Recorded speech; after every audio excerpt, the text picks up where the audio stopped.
10 लाख से ज्यादा हमारे जवान हैं, लेकिन दुर्भाग्य यह है कि जवानों को अपनी सुविधाओं के लिए न्यायालय की शरण में जाना पड़ रहा है।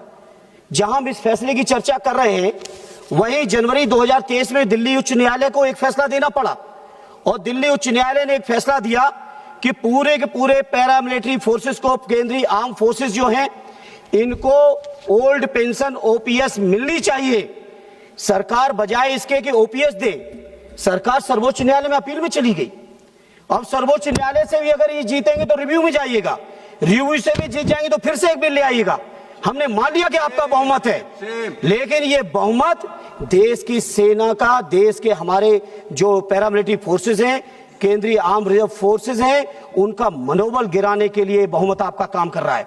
नमस्कार, मैं चंदन कुमार और आप देख रहे हैं अपना पसंदीदा चैनल अंगवानी। देश भर के तमाम सीएपीएफ भाइयों को राम राम है, नमस्कार है, जय हिंद है। साथियों, जैसा कि हमने आपको पिछले वीडियो में बताया कि जिस तरह से ये सीएपीएफ बिल है 2026, उसके बाद से आपके केस पर जो सुप्रीम कोर्ट में केस चल रहा है उस पर क्या असर पड़ेगा, वो तो हमने आपको बताया ही। नहीं बताता आप जरूर वो वीडियो देख लीजिएगा। वो वीडियो मैं चाहता हूं कि हर सीएपीएफ का भाई वो वीडियो देखे, समझे, मतलब और मैंने बिल्कुल एक तरह से साफ बता दिया कि इस केस में क्या होने वाला और क्या होगा और लोग क्या कर रहे हैं इसमें, तो वो बता दें, वो आप देख लीजिएगा। इस वीडियो में हम चर्चा करेंगे आपकी बात को जिस तरह से संसद में उठाया जा रहा है। संसद में इस वीडियो में हम आपको दिखाएंगे समाजवादी पार्टी के नेता हैं धर्मेंद्र यादव, उन्होंने जिस मजबूती के साथ जो है आपकी बात को, आपके दर्द को, आपके पीड़ा को उठाया संसद में, वो आप खुद सुनिएगा। अभी हम आपको सुनाएंगे। तो इसलिए तो चलिए एक तरह से कम से कम, लेकिन पता नहीं, मतलब इस पर भी चर्चा करना बनता है कि आखिर भाई संसद में इतने लोगों ने तो बताया, सरकार तो सब सुन ही रही है, संसद के रिकॉर्ड में सब दर्ज होता है। आखिर मान लीजिए सत्ता पक्ष नहीं, विपक्ष वाले जो भी हैं वो तो सीएपीएफ के बारे में बोल ही रहे होंगे ना, वो तो सब बात कह रहे होंगे। तो इन सब के रिकॉर्ड में आने के बाद भी सरकार को समझ में नहीं आ रहा है सरकार क्यों ऐसा कर रही है। ये क्या बताएं अब हम, लेकिन चलिए इस वीडियो में सुनते हैं। जिस तरह से जबरदस्त हमला बोला है उन्होंने सरकार पर, धर्मेंद्र यादव ने, खासकर सीएपीएफ लेकर, और आर्मी को भी उन्होंने कहा कि जिस तरह से सरकार जो है किसी भी तरह से पेंशन कर्मचारियों को देना नहीं चाहती, ओल्ड पेंशन स्कीम नहीं देना चाहती, वो जो इधर अर्धसैनिकों जो सीएपीएफ का तो ओपीएस छीन ही लिया, जो आर्मी में भी ओपीएस ना देना पड़े, इसके लिए जो है आपने अग्निवीर स्कीम ले आई कि ताकि पहले ही निकल जाए तो ओपीएस नहीं देना पड़ेगा, उसमें पेंशन नहीं देना पड़ेगा। तो इसको लेकर जबरदस्त हमला बोला। उन्होंने ये भी कहा कि आपके पास अभी बहुमत है, जबरदस्त बहुमत है, लेकिन इस बहुमत का इस्तेमाल जो है आप सीएपीएफ के जवानों का जो है, आप जो है देश के रक्षकों का जो है मनोबल तोड़ने के लिए कर रहे हैं। तो आइए, मैं ज्यादा इसमें आपको इसमें नहीं रोकूंगा। चलिए हम सीधे सुनते हैं और आप कमेंट जरूर करिएगा कि क्या सोचते हैं आप, उन्होंने जो कुछ भी कहा संसद में। आइए सुनते हैं। देता हूं। जय हिंद, जय भारत। धन्यवाद। श्री धर्मेंद्र यादव जी।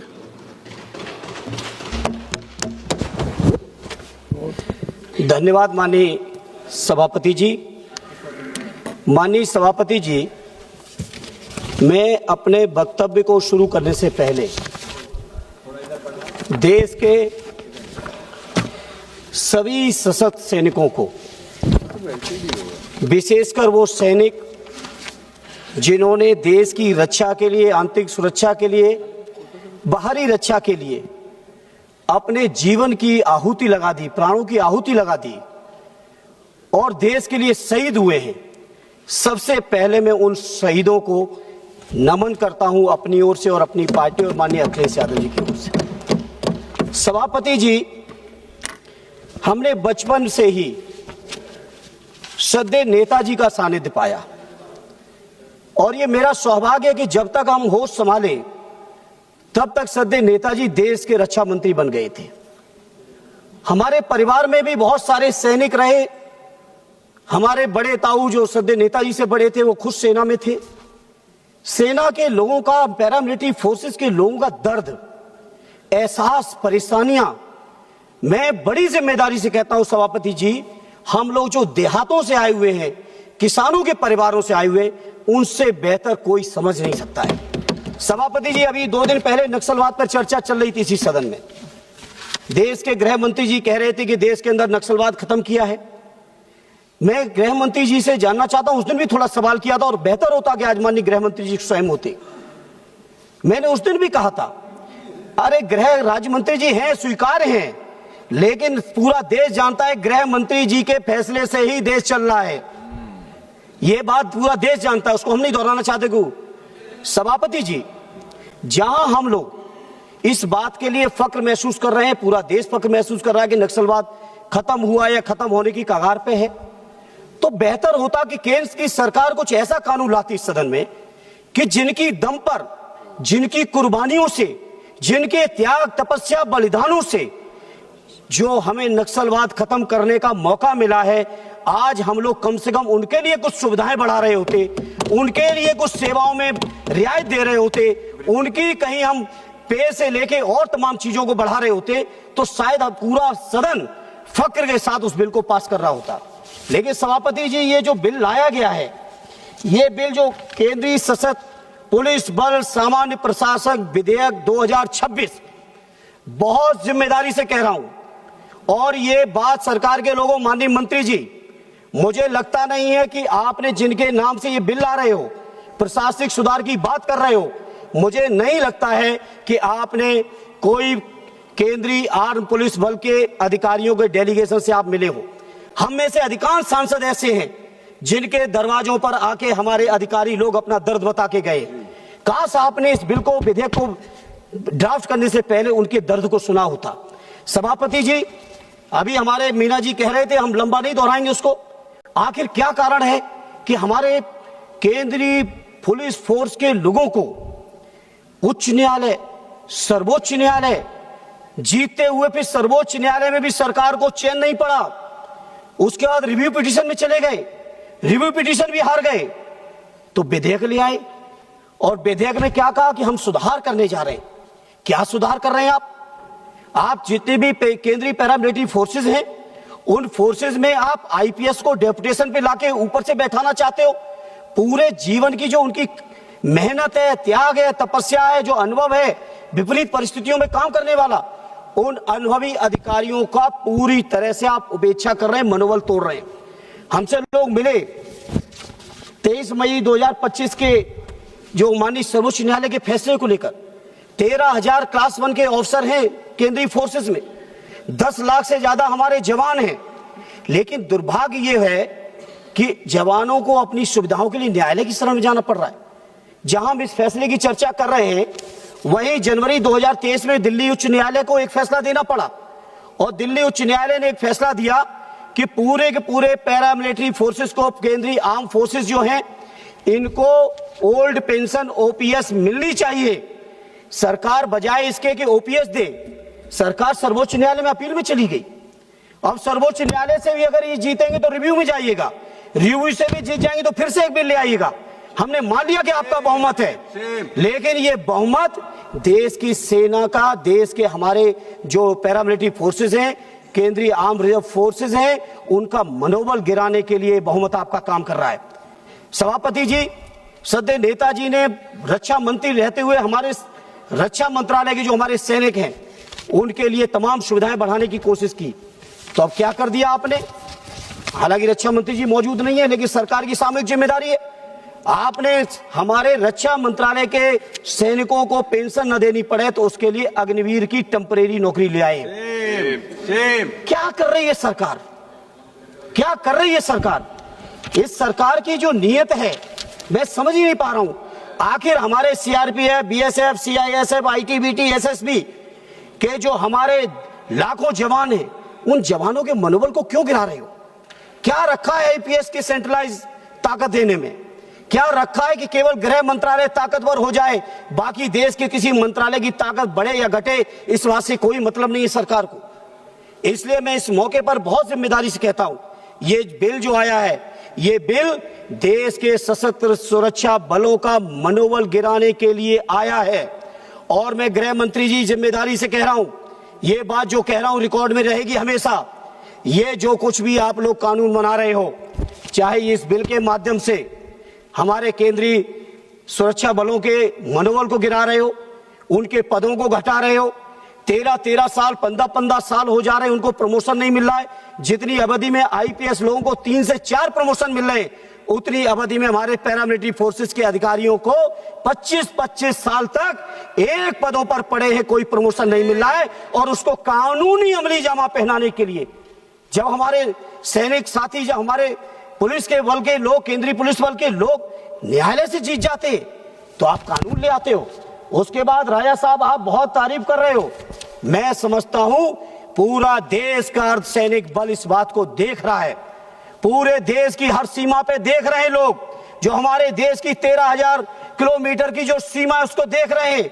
नक्सलवाद के उस इलाके के में बैठे हमारे सैनिक देख रहे हैं, और वो इस बात को भी देख रहे हैं कि कौन कौन सांसद खड़े होके जब हमारा गला काटा जा रहा था तो उस गले काटने में तालियां बजाने का काम कर रहे थे, और कौन ऐसे साथी थे जो कम से कम कुछ कर पाए न कर पाए, संख्या की दृष्टि से भले ही हम कमजोर बने रहे, लेकिन हमारी पार्टी और हमारा विपक्ष पूरी तरह से हम अपने सैनिकों के साथ खड़े हुए, अपने जवानों के साथ खड़े हुए। इन्हें सभापति जी, मैं इस मौके पर आपसे कहूंगा, उस दिन गृह मंत्री जी की मौजूदगी में भी कहा था, आज फिर इस बात को मैं दोहराना चाहता हूं, जो भी हमारे सैनिक सीमा पर शहीद हो, नक्सल से लेके अगर किसी भी ऑपरेशन में शहीद होते हैं, तो उन सैनिकों को शहीद का दर्जा मिलना चाहिए। आप सोचिए, पुलवामा पे हमला हुआ, 19 का चुनाव चल रहा था, घड़ियालू आंसू बहा रहे थे पूरे सत्ता पक्ष के लोग, घड़ियालू आंसू बहा रहे थे। और उस घटना के बाद, सैनिकों की शहादत के बाद, बता दो एक भी आपने किसी सैनिक की कोई भी चीजों को बढ़ाने का काम किया हो? अगर टाइम कम हो जाएगा तो हमारे पीछे वाले साथी हमारे लिए टाइम छोड़ देंगे, कोई चिंता नहीं है, क्योंकि सभापति जी सत्ता पक्ष वालों से पूछ रहे हैं कितना देर बोलना है। एक बार कृपा करके विपक्ष वालों से भी पूछ लिया करिए, जिससे आपके प्रति भी सम्मान बढ़े विपक्ष के लोगों के बीच में। धर्मेंद्र जी बहुत वरिष्ठ हैं जी, धर्मेंद्र जी आप बहुत वरिष्ठ हैं, अभी तक तो मैंने टोका नहीं ये बात। अरे नहीं, ये बात आपने वो कान में सूचना जा रही थी, क्या मैंने उस पर मैंने सभापति जी अब ये टाइम तो मैं आप ही के कोटे में डालूंगा, पार्टी कोटे में नहीं। इसलिए सभापति जी, जैसे पुलवामा की घटना हुई, दंतेवाड़ा की हुई, और ऐसी एक घटना नहीं, चूंकि आप समय कम देंगे, नहीं घटना दर घटनाओं का व्यापक हमारे पास पूरा डिटेल है कि कैसे कैसे हमारे सैनिकों ने शहादत दी है। उन शहादत वाले सैनिकों को अगर हम फोर्स वाइज बात करेंगे सभापति जी, तो सीआरपीएफ के अब तक 2200 से ज्यादा जवान और उनके अधिकारियों ने शहादत दे दी है।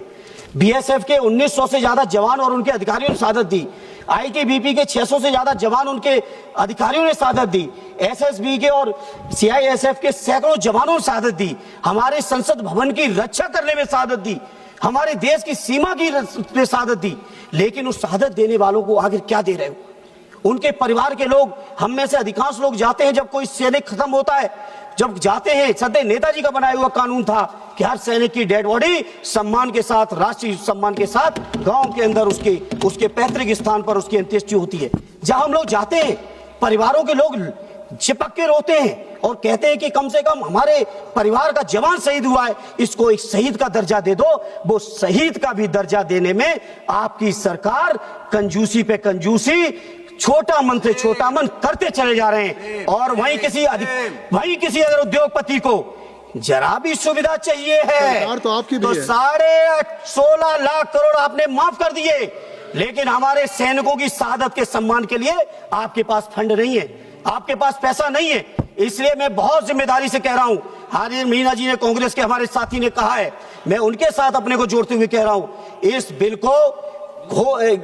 बिल पर बहुत गंभीर चिंतन मंथन होना चाहिए। जितने इसके स्टेक होल्डर्स हैं, जितने पैरामिलिट्री के हमारे अधिकारी हैं, हमारे कर्मचारी हैं, उनकी राय मशवरा आनी चाहिए और इस बिल को जेपीसी में जाना चाहिए। साथ ही साथ एक आधा मिनट लेंगे, बहुत ज्यादा नहीं लेंगे, साथ ही साथ इस बिल को जेपीसी में भेज के इसको व्यापक चर्चा का मौका दीजिए।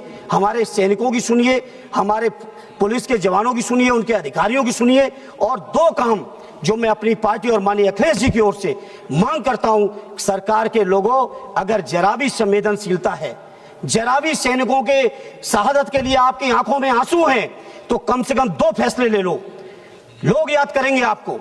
2 फैसले ले लो, मेरा सुझाव है। एक फैसला ले लीजिए, चाहे वो हमारे फौज का सैनिक शहीद हो, चाहे हमारे केंद्रीय आर्म पुलिस का नौजवान शहीद हो, सुरक्षा उसका, आप उसको हर हाल में शहीद को शहीद का दर्जा दीजिए। धन्यवाद। दूसरा एक लास्ट सुझाव सभापति जी, कि हर हाल में जिस तरह से हमारे फौज के स्थायी जवानों के लिए ओपीएस लागू है, उस ओपीएस को कृपा करके हमारे इन केंद्रीय आर्म सुरक्षा बलों को भी ओपीएस दे दो। न्यायालय का निर्देश है, न्यायालय के निर्देश के बाद भी अगर आप नहीं करते हो तो ईश्वरी मालिक है। इसे मैं अपनी पार्टी की ओर से, अपने नेता आदरणीय अखिलेश यादव जी की ओर से, अपने सभी शहीद सैनिकों को एक बार श्रद्धांजलि देते हुए, उनको सलामी देते हुए, उनके त्याग, तपस्या, बलिदान की जो उन्होंने देश के लिए दिया है, उसके प्रति कृतज्ञता ज्ञापित करते हुए इस बिल का पुरजोर विरोध करता हूं और अपील करता हूं, इसको जेपीसी में भेजिए। बहुत बहुत धन्यवाद। Thank you, Chairperson, sir. और अगर आपको अच्छा लगा तो एक बार और आपको मैं कहना चाहूँगा कि आप इसको प्लीज सब्सक्राइब और शेयर करते रहें ताकि हमारा भी मनोबल और सपोर्ट बना रहे।